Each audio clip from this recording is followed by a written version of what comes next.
when I set off to move from the grass field to the Beanfield, there was me and Ben, Taro, and Cosmic Martin, Postman John. As far as I know, nobody else. But by the time we were stopped, we had 2 extra women and babies, and a couple of other people that I hadn't actually seen get on the bus. But apparently they were arrested on it.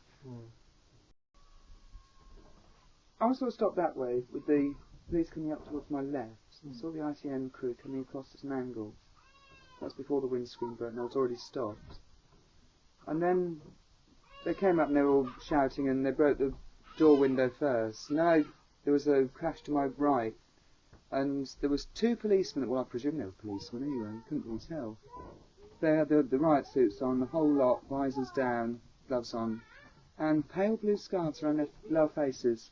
Because that's the only bit that you can see. You know, the visor comes down to about their noses, and you can only see their chins when they've. And because the sun was against it, you know, it's just reflecting off the visors. And there are these pale blue scarves around the bottom half, so you couldn't actually see anything of a human person.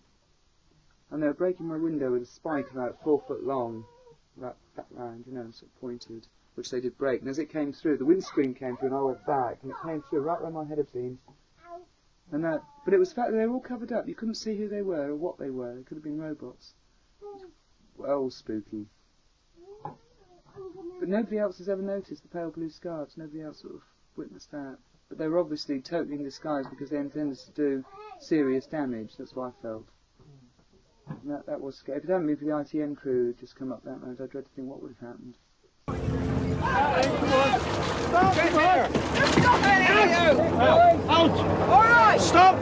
We have babies in here, very small babies! Just wait! All right. Let the ladies come out. Can I just talk just a minute? I've got 3 babies in here. Bring the ladies and children forward, please. Officer's number. No, I managed to hang on to my 2 kids. The 2 other mums with tiny babies, one of which was only 4 days old, were taken off somewhere else. And I was taken away with carrying Taro, who's only 10 months old then, and my son Ben, who was 14 at the time. I managed to hang on to both of them, and we were taken to a transit and waited on the road for half an hour or more before being taken to Amesbury. And I was actually released about 12:30, early next morning, on the 2nd of June. But I was one of the lucky ones. Other mums had their kids taken away from them. And in some cases didn't get them back for 2 or 3 days.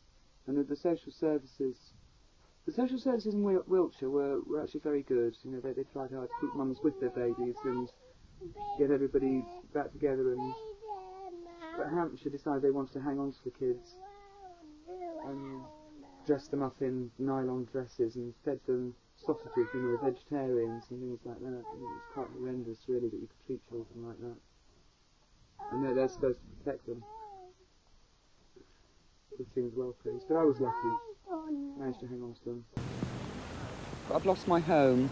The police have impounded my bus. I don't know why, because I haven't done anything wrong with it, and they won't release it. They won't even let me go onto my bus to get my kids' clothes, toys, or anything like that. I mean, it's just outrageous. I mean, we've got absolutely nothing. I finally got my home back after a week, and this is the sort of state I find it in, and normally I'm not an untidy person. This is my baby's bed that he was asleep in when the police broke the window, and the front of the bus, I mean, mine was probably the best bus on the circuit, and it's just been totally wrecked. We had to hotwire it to get it here because the ignition's been taken out. Where do I start to clear it up? You know, all this damage, and I mean, in fact, the only thing that works is the windscreen wipers. I haven't got a windscreen anymore.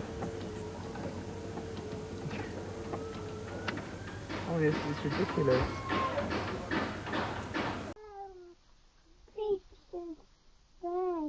I'm taking Wiltshire Constabulary to court to try and right a wrong. As far as I'm concerned, the police did a very bad thing that day. They were very out of order and very unlawful. And some of the violence that I saw... Can you sit down, Tara? Some of the violence I saw, it was quite... I just don't know how to describe it. Horrific. That a policeman should be doing this. And we're taught to as fairly young children to trust policemen. You don't expect them to go battering you. You don't expect them to batter children. But they were that day.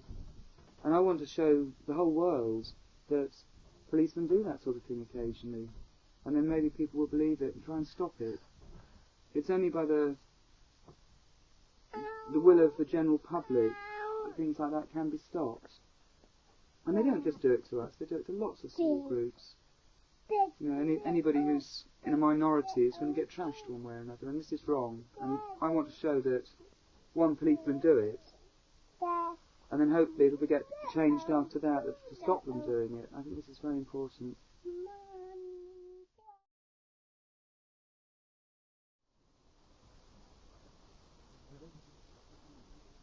This is Wild Track. What site's this? Winchester site. Yeah, Kingsworthy, Green Lane site, Wild Track, take one.